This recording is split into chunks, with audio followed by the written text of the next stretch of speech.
প্রিয় শিক্ষার্থীরা, আসসালামু আলাইকুম। তোমরা নিশ্চয়ই আল্লাহর অশেষ রহমতে ভালো আছো। গত ক্লাসে আমরা মোটামুটি তোমাদের কিছু সমস্যা হয় এমন কিছু জিনিস দেখেছি, যেমন মাইকেলসন মৌলিক পরীক্ষা। এই পরীক্ষা আমরা সবিস্তারে বর্ণনা করার চেষ্টা করেছি। এরপরে দেখিয়েছিলাম কম্পন প্রভাবের যে একটা সমীকরণ ল্যামডা সমান lambda naught plus h by m naught c into 1 minus cos phi. এই সমীকরণটা কীভাবে ডেভেলপ হয় সেটা আমরা দেখেছি। তো আজকে আমরা ভাবলাম তাহলে আমরা কেন এই চ্যাপ্টারের গাণিতিক সমস্যাগুলো দেখবো না। সেই হিসেবে আজকে বিভিন্ন বোর্ডে আসা, বিভিন্ন ভর্তি পরীক্ষায় আসা প্রবলেমগুলো নিয়েই আজকে আমাদের এই গাণিতিক সমস্যার ক্লাস। তোমরা আশা করি এনজয় করবে এবং অনেকগুলো অঙ্ক খুব সহজ মনেগুলো আমি করার চেষ্টা করিনি, এগুলো তোমরা বসে বসে বাসায় প্র্যাকটিস করবে। এবং আরেকটা কথা হচ্ছে, যে প্রবলেমগুলো তোমাদের কাছে অন্য বইয়ের সমস্যা বলে মনে হয়, সেগুলো একটা ছবি তুলে আমাদের মেসেঞ্জারে আমাদের পাঠিয়ে দিলে আমরা তোমাদের এখানে ডিফিকাল্টিসগুলো নিয়ে ডিল করবো ইনশাআল্লাহ। তাহলে তোমরা আজকে ক্লাসটা এনজয় করো। শিক্ষার্থীরা, তোমরা হোয়াইট বোর্ডে একটা সমস্যা দেখতে পাচ্ছ। এখানে আমরা লিখেছি একজন মহাশূন্যচারী 25 ইয়ার বছর বয়সে 1.8 × 10⁸ মিটার পার সেকেন্ড বেগে গতিশীল একটি মহাশূন্য যানের চড়ে মহাকাশ ভ্রমণে গেলেন। পৃথিবী হিসেবে তিনি 30 বছর পর মহাকাশে কাটিয়ে এলে তার বয়স কত? এখানে আমরা দেখতে পাচ্ছি বস্তুটার বেগ দেওয়া আছে, অর্থাৎ ওই কাঠামোর বেগ দেওয়া আছে, এবং তিনি মহাকাশে কাটিয়ে আসেন পৃথিবী হিসাবে 30 ইয়ার। মানে এটাকে আমরা ধরবো টি ধরবো।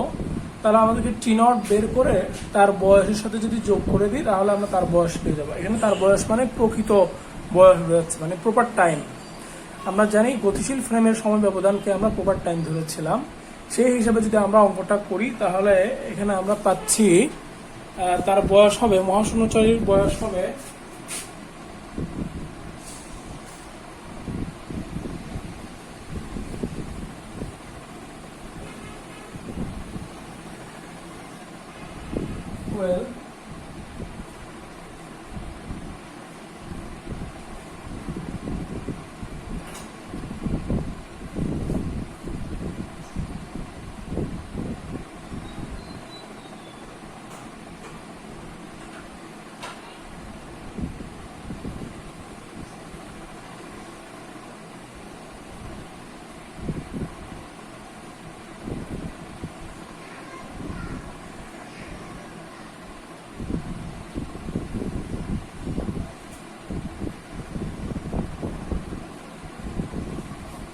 দেখতেই পাচ্ছি। এখানে আমরা খুব সহজে অঙ্কটা করে ফেলেছি।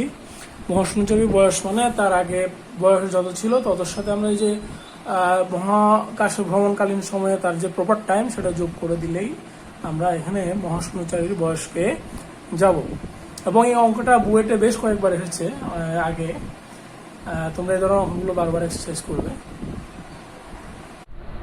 তোমরা হোয়াইট বোর্ডে আরেকটা অঙ্ক দেখতে পাচ্ছ, দেওয়া আছে। এটা এই যে 13 নাম্বার, এটা বোঝাচ্ছে শাহজাহান তপন স্যারের বইয়ের 13 নম্বর বোঝাচ্ছে। এখানে একটি গতিশীল কণার মোট শক্তি স্থির অবস্থার শক্তির 1.5 গুণ হলে কণাটির দ্রুতি কত আমাদের বের করতে হবে। তাহলে আমরা জানি গতিশীল কণার মোট শক্তি মানে আমরা জানি ই সমান mc স্কোয়ার। মোট শক্তি আমরা বুঝি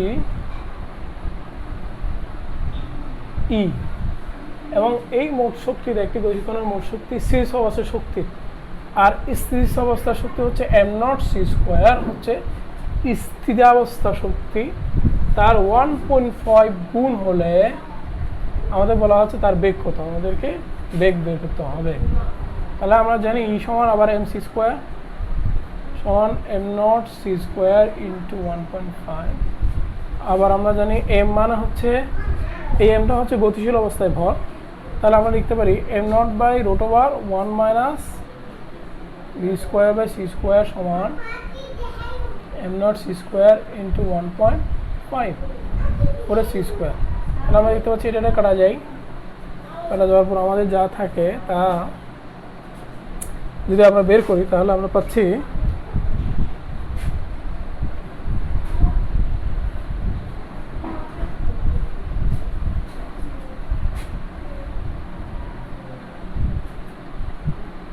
স্কোয়ার যদি করি, আমরা স্কোয়ার করলে আমরা পাবো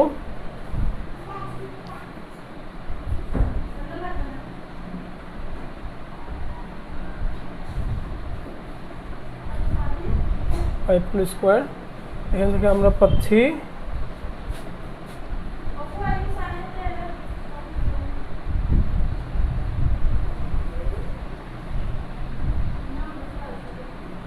স্কোয়ার। এরপরের কাজটা খুবই সহজ।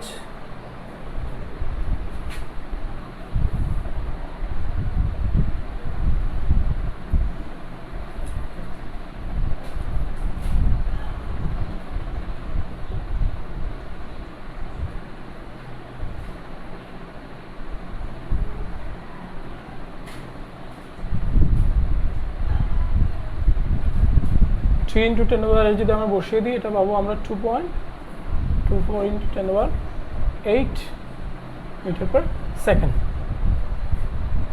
এটাই আমাদের আনসার। শিক্ষার্থীরা, তোমরা হোয়াইট বোর্ডে আরেকটা প্রবলেম দেখতে পাচ্ছ। এখানে ফোটন এবং ইলেকট্রনের দ্য বর্কলি তরঙ্গদৈর্ঘ্য দেওয়া আছে। আমাদেরকে ফোটনের ক্ষেত্রে এবং ইলেকট্রনের ক্ষেত্রে গতিশক্তি বের করে কোনটার গতিশক্তি বেশি সেটা আমাদের দেখাতে হবে। তো আমরা যদি প্রথমে আসি ফোটনের ক্ষেত্রে এখানে ল্যামডা দেওয়া আছে -10 মিটার। সুতরাং আমরা জানি ফোটনের ক্ষেত্রে ই সমান পিসি। তাহলে আমরা প্রথমে যদি পি বের করি, পি বের করতে গেলে আমরা ল্যামডা সমান h/p সমীকরণ থেকে p সমান h/λ পারি।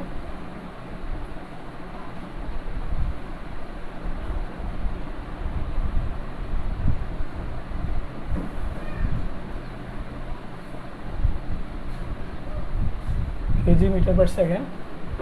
আর আমরা যদি শক্তি বের করি, E of photon equals to PC, হচ্ছে 6.626 24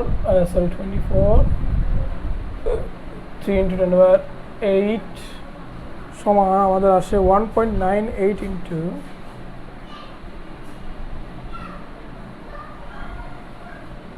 জুল। এটা হলো ফোটনের ক্ষেত্রে আমরা এই শক্তি পেয়ে গেলাম। এখন আমরা ইলেকট্রনের ক্ষেত্রে সেটা বের করবো। তাহলে ইলেকট্রনের ক্ষেত্রে আমরা দেখতে পাচ্ছি এখানে ল্যামডা সমান সেম হবে।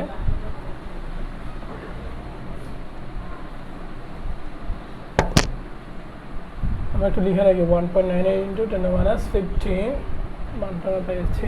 তো ইলেকট্রনের ক্ষেত্রে আমরা দেখতে পাচ্ছি সেম। সুতরাং আমরা জানি ল্যামডা সমান h/p, সুতরাং p সমান h/λ সমান সেম আসবে। সুতরাং E of electron equal আমরা জানি p²/2m, p লিখতে পারি। p আমাদের দেওয়া আছে 6.626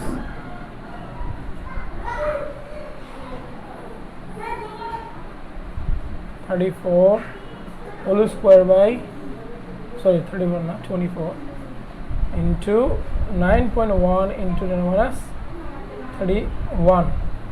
তাহলে এই যদি হয়, আমরা যদি একটু ক্যালকুলেশনে আগাই, তাহলে আমরা পাচ্ছি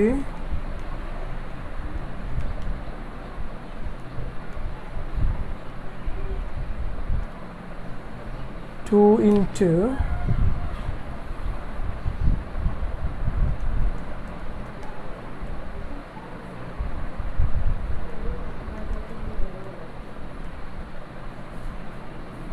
2.41 into 10⁻17 জুল।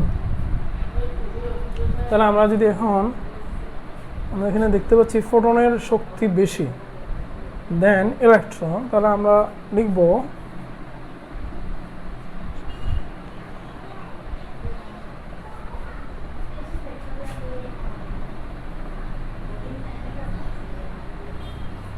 EPH by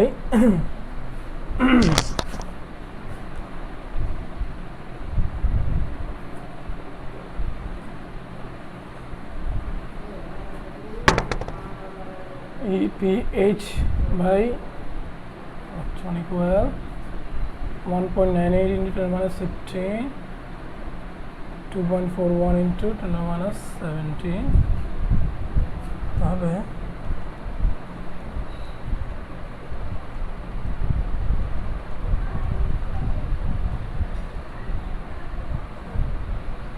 82 সুতরাং E of pH equal E of electron, এটাকে আমরা আনসার বলতে পারি। এভাবে অঙ্কগুলো বারবার প্র্যাকটিস করতে হবে আয়ত্ত আনার জন্য। এরা তোমরা আরেকটা অঙ্ক দেখতে পাচ্ছ তপন স্যারের বইয়ের 30 নম্বর, এটাও বুয়েট কুয়েটে আসা বিভিন্ন সময় অঙ্কটা। এখানে একটি মহাশূন্যযান কত দ্রুত ভ্রমণ করলে মহাশূন্য একদিন অতিবাহিত হলে পৃথিবীতে 2 দিন অতিবাহিত হবে। এখানে আমাদের দ্রুতিটা বের করতে হবে, ভেলোসিটিটা বের করতে হবে। এটাও খুব বেশি কঠিন একটা অঙ্ক নয়। তোমরা জানো এখানে পৃথিবীতে 2 দিন অতিবাহিত হওয়া মানে এটাকে বোঝাচ্ছে স্থির কাঠামো সময় ব্যবধান, এটা হলো 2 ডে। আর গতিশীল কাটার সময় ব্যবধান এখানে 1 ডে দেওয়া আছে। আমাদের ভেলোসিটি বের করতে হবে। তাহলে আমরা জানি t equals to t0 by root over 1 minus b square by c square সমীকরণটা। এখানে t সমান 2 ডে, এটা হচ্ছে 1 divided by 1 minus b square by c square. এখানে আমরা এখন যদি বের করি, আমরা 1 minus b square by c square সমান দাঁড়াচ্ছে হলো 1/4। তাহলে আমরা যদি এখন b square by c square সমান বের করি, 1 মাইনাস 1/4 সমান আমরা পাবো হলো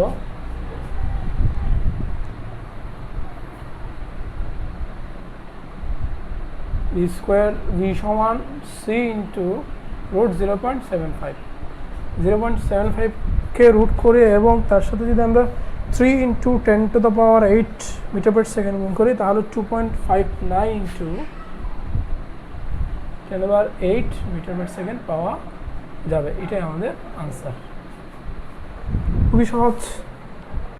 শিক্ষার্থীরা তোমরা হোয়াইট বোর্ডে আরেকটা প্রবলেম দেখতে পাচ্ছ, এটা মোটামুটি 32 নম্বর প্রবলেম আমাদের বইয়ে। 32 নম্বর প্রবলেম। এখানে দেওয়া আছে যে মনে করো একজন পিতা তার কন্যা হতে 20 বছরের ছোট, বড়। পিতা অবশ্যই বড় হবে কন্যার চেয়ে। তিনি পৃথিবী হতে অতি দ্রুত গতির মহাশূন্যযানে দূরবর্তী কোনো গ্রহ থেকে যেতে চাইলেন। উক্ত গ্রহে তার যেতে সময় লাগে 2 বছর এবং আসতে সময় লাগে 2 বছর, এবং তিনি এটা তার নিজের কাঠামোতে মাপা, অর্থাৎ গতিশীল কাঠামোতে মাপা হয়েছে। পৃথিবীতে এসে তিনি দেখলেন তার কন্যা থেকে তিনি 20 বছর ছোট হয়ে গেছেন। এই যাত্রায় মহাশূন্যচারীর বেগ কত হতে হবে? কত বেগ হলে এই ধরনের একটা সিচুয়েশন তৈরি হবে, আমাদেরকে সেই অঙ্কটাই এখন করতে হবে এখানে। তাহলে দেখো, আমরা যদি ধরে নিই এখানে গতিশীল কাঠামোর সময় দেওয়া আছে t0 সমান 4। উনি 4 ইয়ার অতিক্রম করেছেন এখানে গতিশীল অবস্থায়। স্থির কাঠামোর সময় ব্যবধান ধরলাম 3, আর ধরা যাক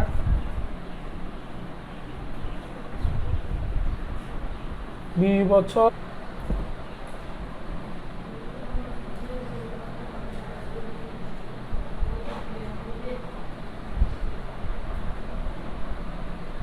আসলে 32 নম্বর অঙ্কটা আমরা কীভাবে করতে পারি একটু দেখো। এখানে প্রশ্ন বলা হচ্ছে যে পিতার বয়স কন্যার বয়সের চেয়ে 20 বছর বেশি। তাহলে কন্যার বয়স যদি x হয়, তাহলে পিতার বয়স হবে x + 20।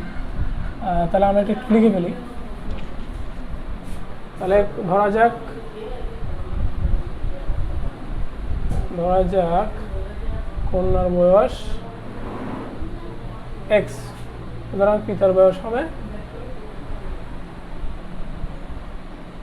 x + 20। এটা হচ্ছে মহাশূন্য ভ্রমণ করার আগে এই সময়টা। তাহলে মহাশূন্য ভ্রমণের পর পিতার বয়স, আমরা কী করবো, পিতার বয়সের x + 20-র সাথে ওই যে প্রপার টাইম, অর্থাৎ গতিশীল কাঠামোর সময় ব্যবধান t0 সমান, যেটা সমান আমরা কি পাইছি 4 পাইছি, সেটা যোগ করে দিলাম। তাহলে কন্যার বয়স দাঁড়াবে, যেহেতু কন্যা পৃথিবীতে আছে অতএব কন্যার বয়স হবে x + t, অর্থাৎ যে সময়টা তিনি ওই মহাশূন্য ভ্রমণকালে যে সময়টা পৃথিবীতে অর্থাৎ স্থির কাঠামোতে পার করেন সেটা আমরা যোগ করে দিব। তাহলে প্রশ্ন মতে আমরা দেখতে পাচ্ছি এখন মহাশূন্যচারী দেখতে পাচ্ছেন তার বয়স তার কন্যার বয়সের চেয়ে 20 বছর কমে গেছে। তাহলে x + 20 + t0 থেকে যদি আমরা 20 বিয়োগ করি, তাহলে কন্যার বয়সের সমান হয়ে যাচ্ছে। মহাশূন্যচারী বয়স থেকে যদি 20 বিয়োগ করে দিই, তাহলে তা কন্যার বয়সের সমান হয়ে যাবে। সরি না, যেহেতু যোগ করতে হবে আমাদের, কারণ আমরা জানি মহাশূন্যচারীর বয়স 20 বছর কম হচ্ছে। তাহলে সেই কম বয়সটা যদি আমরা কী করি, ওই পিতার বয়সের সাথে যোগ করে দিই তাহলে তার কন্যার বয়সের সমান হয়ে যাবে। এখানে এক্সেস করা যায়, আমরা টি সমান লিখতে পারি T0/√1 মাইনাস b²/c² সমান T0 প্লাস 40। তাহলে আমি এখানে 4 বসিয়ে দিব, 4 বসিয়ে দিলে √1 মাইনাস b²/c² হবে, আর এখানে 4 বসিয়ে কমন নিয়ে ফেললে 1 প্লাস 10 হবে। তাহলে দেখো এরপরে আমরা সিম্পলিফিকেশনটা আরও ইজিলি করতে পারবো।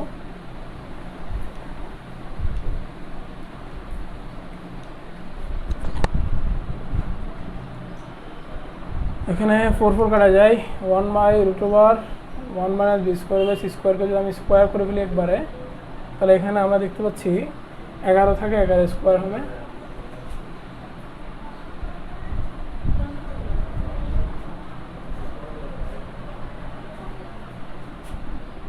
তাহলে আমরা দেখতে পাচ্ছি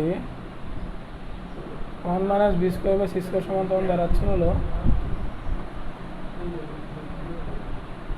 1/121 দাঁড়াবে। আমরা এখানে পাচ্ছি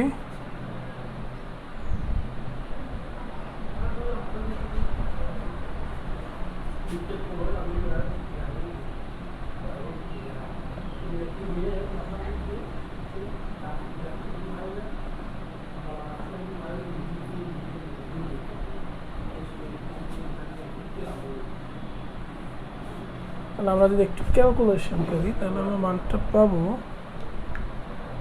আলোর বেগের কত ভাগ তা দিয়ে আমরা দেখা দিব।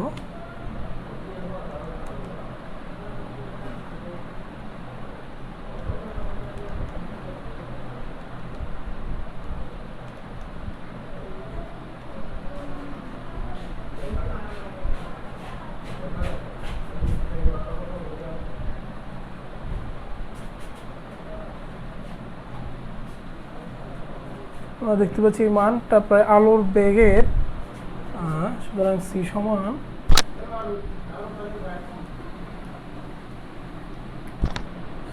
বি সমান হবে 0.994, মানে আলোর বেগের মোটামুটি 99% বেগে যদি তিনি ছুটতে পারেন তাহলে 4 বছর মহাশূন্য অতিক্রম করে এসে তিনি দেখবেন তার বয়স তার কন্যার বয়সের চেয়ে 20 বছর কম হয়ে গিয়েছে। শিক্ষার্থীরা তোমরা আরেকটা সমস্যা দেখতে পাচ্ছ এখানে পয়েন্ট বোর্ডে, এটা হলো আমাদের তপন স্যারের বইয়ের 34 নম্বর। বলা হচ্ছে এখানে কোনো এক ধরনের জীবাণু প্রতি 20 দিনে তার সংখ্যা দ্বিগুণ করতে পারে। এ ধরনের দুটি জীবাণুকে নৌযানে করে মহাশূন্যে পাঠানো হলো এবং মোটামুটি 1000 ডে পর ঠিক পৃথিবীতে ফিরানো হলো, এবং নৌযানের বেগ ছিল আলোর বেগের 99.995, মানে 0.995, অর্থাৎ 99%-এর চেয়ে বেশি। তবে এটি ফিরে আসার পর জীবাণুর সংখ্যা কত হবে? এই অঙ্কটাও খুব বেশি কঠিন নয়। এই অঙ্কটাই আবার বিভিন্ন সময় আমরা দেখতে পাই বুয়েটে এসেছে অঙ্কটা। তাহলে এখানে অঙ্কটা করার ক্ষেত্রে আমরা যেটা করবো সেটা হচ্ছে এই যে পৃথিবীতে ফিরে আনা হলো 1000 ডে পরে, এটা হচ্ছে স্থির কাঠামোর সাপেক্ষে সময় ব্যবধান। তাহলে এখানে টি সমান হচ্ছে 1000 ডে, এটার সাপেক্ষে আমরা T0 বের করে নিব। সেই T0 মানে কি, যেটা মহাশূন্যে অর্থাৎ গতিশীল কাঠামো সময় ব্যবধান হবে T0, সেই T0 কত হয় সেটা দেখে নিয়ে তাকে যদি আমরা 20 দ্বারা ভাগ করে দিই তাহলে মোটামুটি জীবাণু তার সংখ্যা বৃদ্ধি করার ক্ষেত্রে কয়টা মানে পর্যায় পাবে সেটা পেয়ে যাব। আর সেই পর্যায় দিয়ে যদি আমরা সংখ্যাকে কী করি, পাওয়ারে রাখি, তাহলে যে মানটা পাবো সেটা হচ্ছে আমাদের কি কাঙ্ক্ষিত জীবাণু সংখ্যা হবে। তাহলে এক্ষেত্রে আমরা দেখতে পাচ্ছি এখানে টি হচ্ছে 1000 ডে, ভি সমান হচ্ছে 0.995c।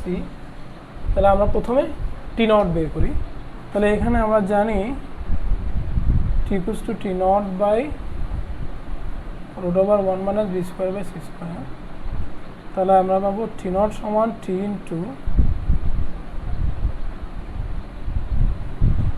মানে 1000 ইন্টু 1.9995 c²/c²। এখান থেকে যদি আমরা ক্যালকুলেশনে যাই তাহলে c² কাটা যাবে, 0.995 হোল স্কোয়ার করতে হবে, 0.995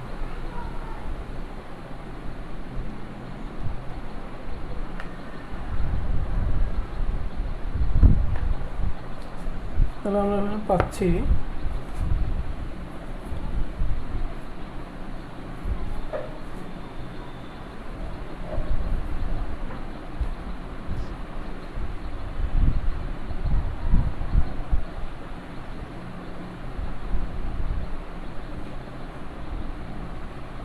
মোটামুটি 100 দিন। তাহলে জীবাণুর সংখ্যা বৃদ্ধির পর্যায়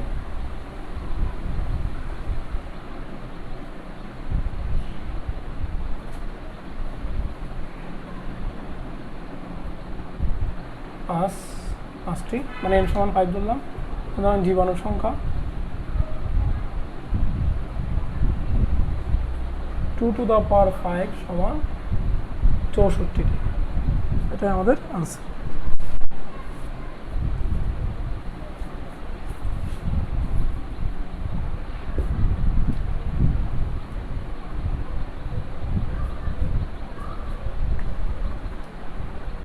শিক্ষার্থীরা তোমরা আরেকটা অঙ্ক দেখতে পাচ্ছ হোয়াইট বোর্ডে, 36 নম্বর অঙ্কটা হচ্ছে একটি ধাতুর কার্যবেক্ষক দেওয়া আছে 6.63 ইলেকট্রন ভোল্ট। ধাতুটির ক্ষেত্রে ফটো ইলেকট্রন নিঃসরণের সূচনা কম্পাঙ্ক কত? দেখো ফাই সমান দেওয়া আছে, আমাদেরকে F0 বের করতে হবে। এটা খুবই সহজ একটা অঙ্ক, এবং এই অঙ্কটি ঢাকা বোর্ডে ঢাকা বিশ্ববিদ্যালয়ের ভর্তি পরীক্ষায় 2017-18 সালে আসে। তাহলে আমরা দেখতে পাচ্ছি ভর্তি পরীক্ষায় সহজ বেশ কিছু প্রশ্ন আসে। যেহেতু এখানে ফাই দেওয়া আছে এবং এই ফাইকে তোমরা জানো অবশ্যই ইলেকট্রন ভোল্ট থেকে আমাদের জুলে কনভার্ট করতে হবে। আর ফাই মানে এটি হলো সূচক কম্পাঙ্ক কত আমাদের বের করতে হবে। আমরা জানি ফাই সমান HF0, তাহলে আমরা দেখতে পাচ্ছি F0 সমান হবে π/h। তাহলে মানগুলো বসাই, 6.63 into 1.6 into 10⁻19 6.63 into 10⁻34। I think very easy. আমরা এটা 1 হয়ে যায়,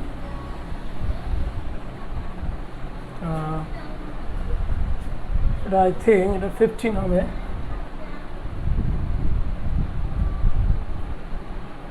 হার্স। এটা ক্যালকুলেশন না করে খুব সহজ টেকনিকেও অঙ্কটার মান মোটামুটি বের করা যায়। ওকে, এই অঙ্কটা এবার খুলনা বোর্ডে আমরা দেখতে পাই 2014-15 সালে।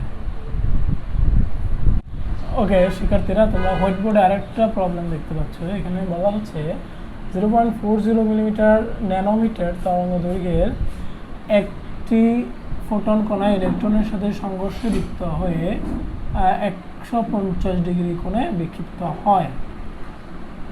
এখন এই বিক্ষিপ্ত ফোটনের বেগ এবং তরঙ্গ দৈর্ঘ্য নির্ণয় করতে হবে, এবং এই অঙ্কটিও আমরা বইতে আসতে দেখি 2017-18 সালে দেখি।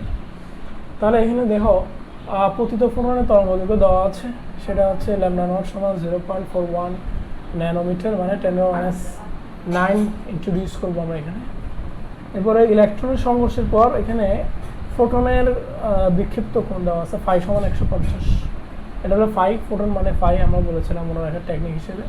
এবং বিক্ষিপ্ত ফোটনের বেগ এবং তরঙ্গ দৈর্ঘ্য। দেখো একটা বিষয় লক্ষ্য করো, বিক্ষিপ্ত ফোটনের বেগ বলা হচ্ছে সংঘর্ষটি যদিও একটা মাধ্যমেই সংঘটিত হয়েছে, এবং আমরা জানি একই মাধ্যমে আলোর বেগের কম বেশি হতে পারে না, আলোর বেগ একই থাকবে। অতএব ফোটন কণার বেগের মান কোনো পরিবর্তন ঘটবে না।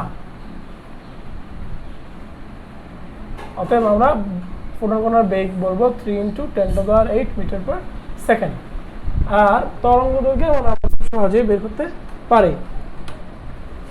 তাহলে আমরা লিখবো এখানে ফোটনের বেগ যেহেতু অপরিবর্তিত হবে না, ভি সমান আমরা জানি 3 × 10⁸ মিটার পার সেকেন্ড। আর ল্যামডা সমান আমরা জানি λ0 plus h/m0 c into 1 - cos phi। এখানে λ0 হচ্ছে যে তরঙ্গ দৈর্ঘ্য নিয়ে ফোটন কণাটা আপতিত হচ্ছে সেটা 0.4কে আমরা ন্যানোমিটার থেকে যদি মিটারে নিই 10⁻9 ইন্ট্রোডিউস করবো, h আমরা জানি 6.63 ইন্টু 10⁻34। আর ইলেকট্রনের নিষ্ঠবল আমাদের জানা আছে 3 into 10 to the power 8 1 minus cos 150 এই হচ্ছে ভ্যালুস। এখন সেই ভ্যালুগুলো যদি আমরা একটু ক্যালকুলেশনে যাই আমরা খুব সহজে মানটা পেয়ে যাব 6.63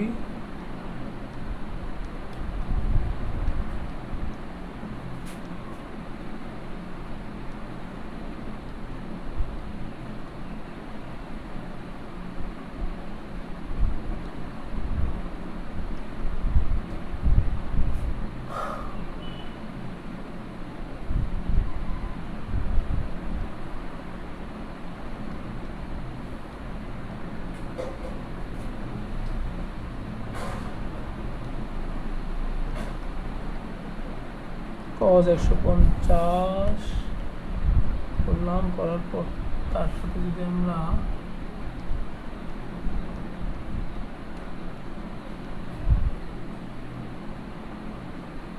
তাহলে 4.04 into 10 to the minus 10 আমরা সমান আমরা পাচ্ছি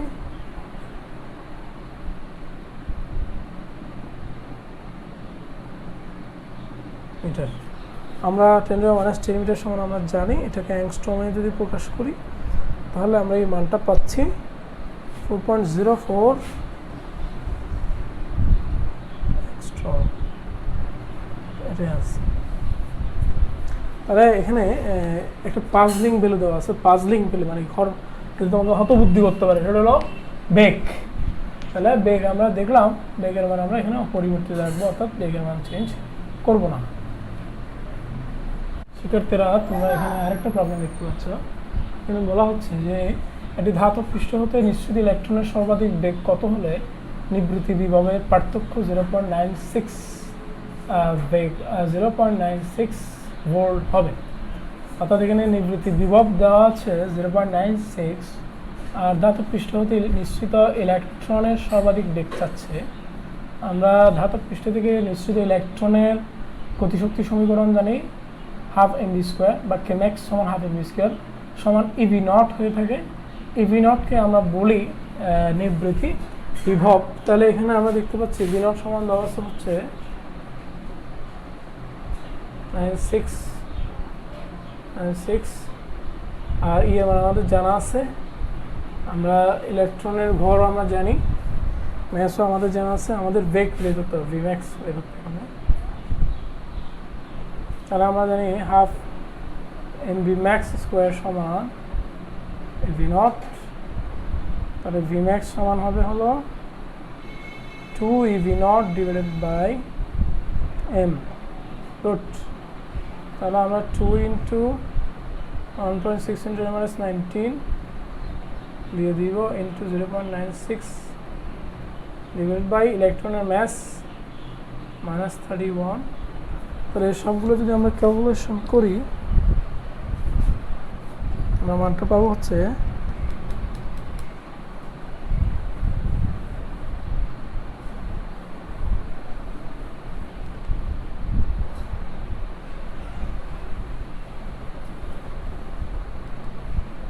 2 into 1.6 into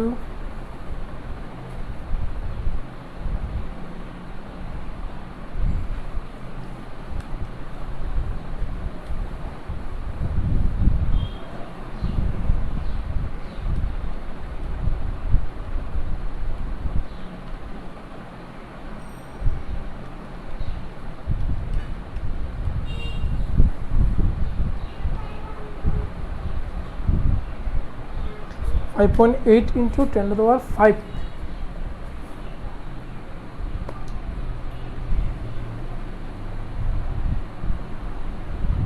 metre per second. এই হচ্ছে আমাদের অ্যান্সার। দেখো ওই অঙ্কটা অলরেডি কুয়েটে আসছে 2016-17 সালে।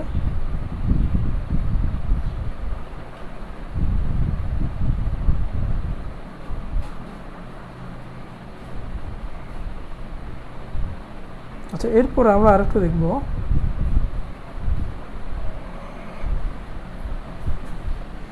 দেখো 46 একটা অঙ্ক দেওয়া আছে, চমৎকার একটা অঙ্ক।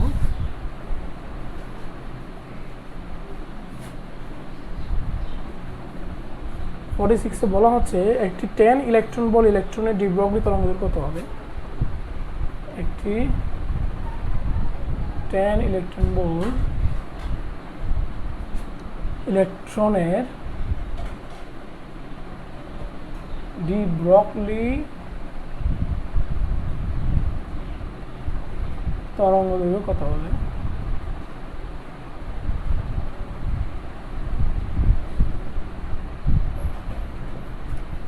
এবং এই অঙ্কটা আমরা দেখতে পাচ্ছি এটা কুয়েটে আসা একটা অঙ্ক 2011-12 সালে। তাহলে এখানে ইলেকট্রনের শক্তি দেওয়া আছে 10 eV, আমরা জানি 1.6 × 10⁻⁹ দ্বারা গুণ করে আমরা এটাকে জুলে কনভার্ট করব। আমাদের ল্যামডা চাইছে, ল্যামডা বের করতে হবে আমাদেরকে।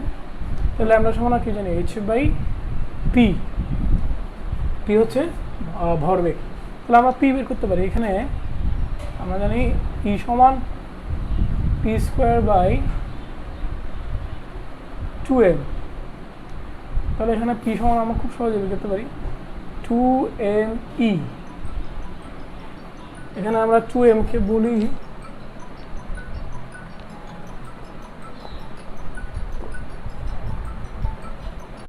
ওকে, পি সমান √2me। এই মানগুলো যে আমরা বসাই 2 × 9.1 × 10⁻31 ইন্টু ই হচ্ছে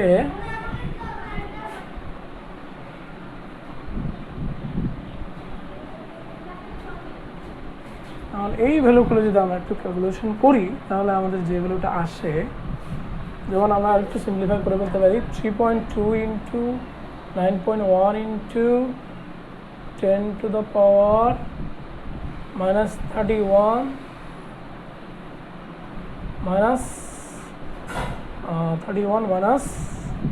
-18 মোটামুটি। তাহলে আমরা যে ভ্যালুটা পাবো এখানে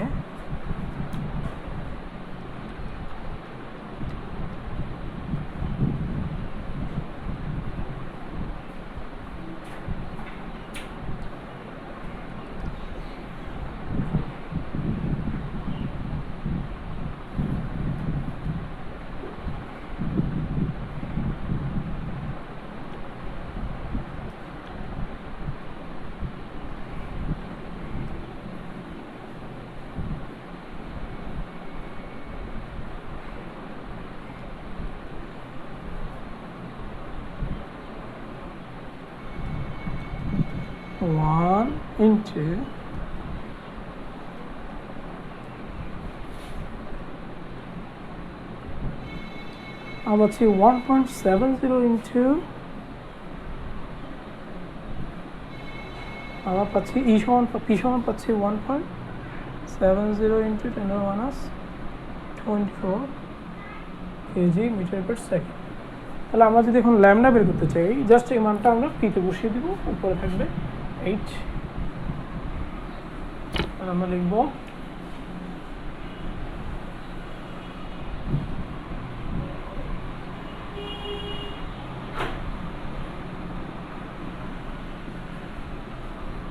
মাইনাস, এটা হচ্ছে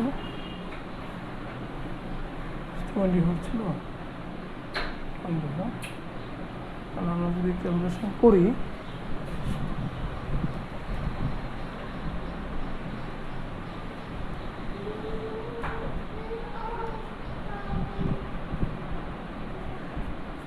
(3.88 into -10 meter on 3.88 অ্যাংস্ট্রম), এটাই আমাদের এখানে।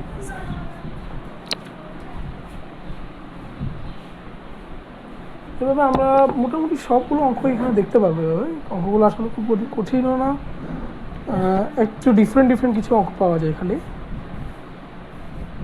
যেমন এখানে আরেকটা অঙ্ক, একজন ভদ্র মহিলা মহাশূন্য যানে চড়ে 4 আলোকবর্ষ দূরের একটি গ্রহে 0.9c বেগে যাবেন এবং ফিরে আসবেন। তার বয়স তার যমজ বোন এর চেয়ে কত বছর কম হবে? তাহলে তাদের যমজ মানে তাদের বয়স দুজনেরই সেম হচ্ছে। তাহলে এখানে 4 আলোকবর্ষ দূরের একটি গ্রহে 0.9c বেগে যাচ্ছেন। তাহলে 0.9c বেগে গেলে এখানে কত সময় পার করবেন তিনি, সেটা আমাদের বের করতে হবে। সেটা বের করে আমরা সেটা বের করলেই মোটামুটি আমরা টাইম ডিফারেন্সটা পেয়ে যাব। অর্থাৎ তিনি আমাদের দুনিয়া হিসেবে 4 আলোকবর্ষ দূরে সময়টাকে 0.96 দ্বারা ভাগ করলে স্থির কাঠামোর সাপেক্ষে সময়টা পাওয়া যাবে। গতিশীল কাঠামোর সাপেক্ষে আমি এখান থেকে T0 বের করবো। এই যে দুইটা সময়ের ব্যবধান, এটাই হবে তাদের বয়সের ব্যবধান। এভাবে আমরা মোটামুটি সবগুলো অঙ্ক এখানে দেখতে পারবো। এরপরে দেখো 51 নম্বর একটা অঙ্ক, এটি ধাতব পৃষ্ঠে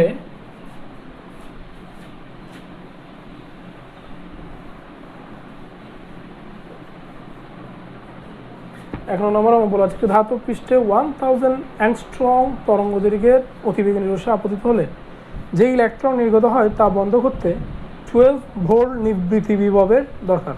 আপতিত রশ্মির কম্পাঙ্ক শক্তি ধাতব পাত্রের কার্যপক্ষ কত? অঙ্কটা খুবই সহজ একটা অঙ্ক, যেটা বিভিন্ন সময় আসছে, আমরা দেখতে পাচ্ছি চুয়েটে আসছে অঙ্কটা।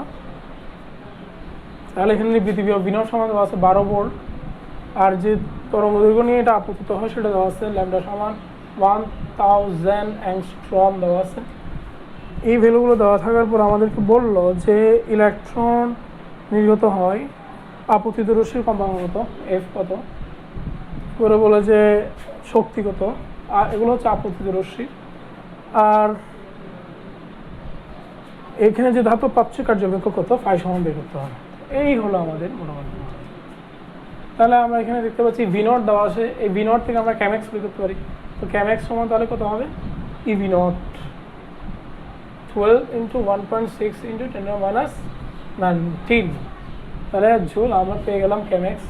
ক্যামেক্স যদি পেয়ে যায় আমরা খুব সহজে ফাই বের করতে পারি। তাহলে প্রথমে আসি এফ মানে কি, সি বাই ল্যামডা, সব দেওয়া আছে। সি দেওয়া আছে 3 × 10⁻8, আমরা জানি এটা। আর ল্যামডা হচ্ছে এখানে 1000 × 10⁻10 হবে। তাহলে এখানে যা আসে তাই অ্যান্সার। এবার এফ পাওয়ার পর আমরা খুব সহজে ই বের করতে পারি। এইচ এর 6.63 × 10⁻34, এমানটা আমরা পাই এখান থেকে। এইচ ইন্টু এফ, এখান থেকে এফটা বসিয়ে দিব, তাহলে যা পাওয়া যায় তা হচ্ছে ই। আর আমরা খুব সহজেই ফাই বের করতে পারি। ফাই সমান আমরা জানি ই মাইনাস ক্যামেক্স। আমরা এখান থেকে যে ক্যামেক্সটা পাবো সেটা এখানে বসিয়ে দিব, আর এখান থেকে যেটা পাবো সেটা বসিয়ে বিয়োগ করলে আমাদের মানগুলো চলে আসবে। এগুলো হচ্ছে আনসার। তাহলে দেখো এখানে যে অঙ্কগুলো সেগুলো খুবই সহজ। এরপরে কুয়েটে একটা অঙ্ক আসছে, দেখলাম কত বেগে চললে একটি স্পেসশিপের দৈর্ঘ্যের আসল দৈর্ঘ্যের অর্ধেক হবে। তাহলে আসল দৈর্ঘ্যের অর্ধেক বুঝতে পারতেছি আমরা। এখানে এল এবং এল নটের মধ্যে রেশিওটা দেওয়া আছে। এল নটের রেশিও বসিয়ে আমরা √1/v²/c² থেকে আমরা মোটামুটি ভি এর মানটা বের করে নেব। এইভাবে তোমরা বসে একটু সবগুলো অঙ্ক তপন স্যারের বইয়ে করার চেষ্টা করবে। এছাড়া আরেকটা বই আছে শামসুর রহমান সেলু, ওনার অঙ্কগুলো বেশ কয়েকটি চমকপ্রদ অঙ্ক দেওয়া থাকে এখানে। আরেকটা বই আছে তোমরা জানো, গোলাপ হোসেন প্রামাণিক স্যারের বই, এখানেও কিছু অঙ্ক দেওয়া থাকে খুবই এক্সট্রা অর্ডিনারি, যেগুলো আমাদের করতে পারা উচিত। তো আজকের মতো সবাইকে ধন্যবাদ।